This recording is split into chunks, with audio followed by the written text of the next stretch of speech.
Guide dogs aid and assist thousands of disabled people throughout South Africa and the world. They epitomize the maxim that a dog is a man's best friend. But how do they go from the cute, adorable puppy to the fully fledged guide dog? We visit the South African Guide Dog Association to find out. At the Guide Dog Training Centre, we breed and train guide dogs. We also train blind people with dogs. Recently we've started training dogs for people in wheelchairs called service dogs, and we also train social dogs for people with other disabilities, either autism or balance. The puppies are bred here. We use parents that are specially selected.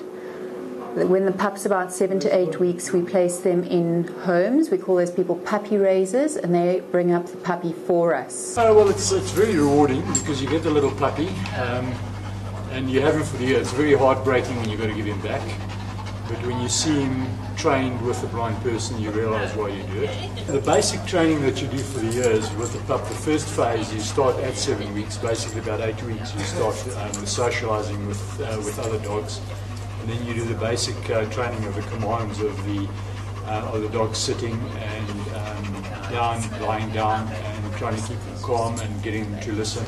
And also getting the dog to be used to being touched. You've got to basically socialise him with as many different aspects of life that you can.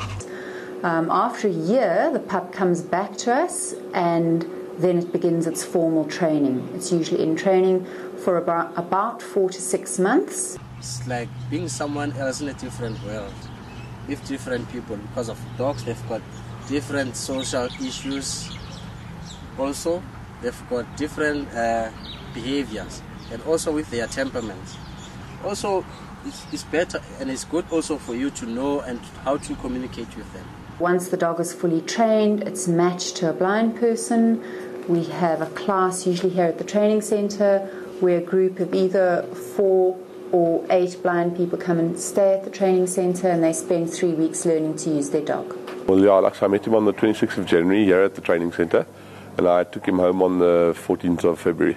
I called him my little brother, but I suppose when I put the harness on, I mean, he's his little brother, because then he's looking after me. So I go to the shops or to the nearest pub or that sort of thing, and at work I can walk to the shops or the chemist or the doctor, or even around the office to a certain extent to some things like the smoking areas or the outside social area, that sort of thing. He even helps you walk up and down stairs and navigate open plan offices to walk around desks and those things. I wanted a dog anyway as a companion, because he's also a companion animal, but it makes me that much more independent, because I can go to the shops by myself. Instead of just doing my shopping over the internet, I can actually go to the shops myself. So if you want, oh well, I need a pack of smokes or a bottle of Coke or something, I can get to the shops now. Even in unknown environments, you may not know exactly where you want to go, but he's sort of intuitive. You say, find the door, and he'll take you there, and if you come to a set of steps you didn't know, he'll stop on the first step. So he makes you that much more independent. You don't have to ask for help, put it that way. Jacob and his guide dog Inzimam are just one of the countless examples of the relationships built between the visually impaired and their guide dog by the South African Guide Dog Association. Let's hope the Guide Dog Association can continue in their great efforts to assist the blind.